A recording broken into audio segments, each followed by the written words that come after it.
Wallis Short est revenu après 10 ans passés à Londres avec son épouse et leurs 2 filles nées au Royaume-Uni.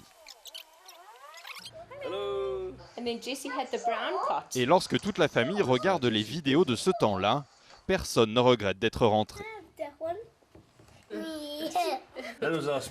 Ah, c'est notre petit jardin à Londres. Le trampoline y occupait toute la place. Désormais, il y a un peu plus d'espace pour le trampoline, du soleil quasiment toute l'année et une grande maison pour en profiter, comparé aux 75 mètres carrés londoniens.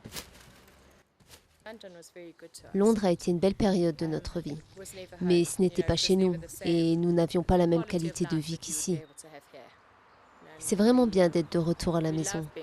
Comme cette famille, de plus en plus de Sud-Africains décident de revenir au pays après des années à l'étranger. Il y a même un site internet pour les aider dans leur démarche, avec des conseils pratiques pour trouver une maison ou un travail. À la fin de l'apartheid, les candidats au départ étaient surtout blancs.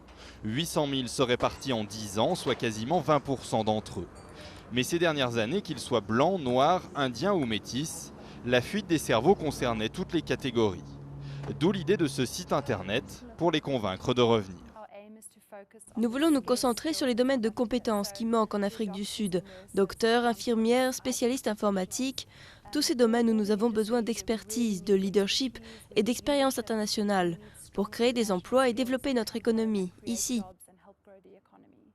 Wallis Short correspond parfaitement au profil. Ingénieur informatique, il a retrouvé facilement un emploi dans une entreprise locale.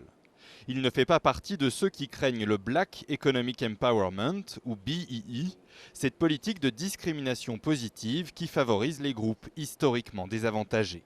J'étais vraiment plutôt confiant de retrouver un travail, même avec le BEE. Le BEE est une option, mais pour les emplois techniques, vous ne pouvez pas les donner à des candidats BEE s'ils n'ont pas les compétences et l'expérience nécessaires. Les agents immobiliers qui s'intéressent de près à ce mouvement notent que la tendance s'accentue. Ceux qui vendent leur maison pour partir à l'étranger n'ont ainsi jamais été aussi peu nombreux. Le développement économique et la stabilité politique du pays l'expliquent en partie, tout comme la crise européenne et américaine. Nous savons que l'Europe est en crise, que l'économie américaine est faible elle aussi. Vous avez donc une bonne partie des pays où les Sud-Africains immigrés qui ne va pas bien, où les perspectives d'emploi ne sont pas bonnes. Et je crois que cela explique le ralentissement de l'immigration. Wallis Short reconstruit lui une maison et une vie en Afrique du Sud. Plus question de repartir. Et il le dit à tous ses amis sud-africains, restez sous le crachin londonien.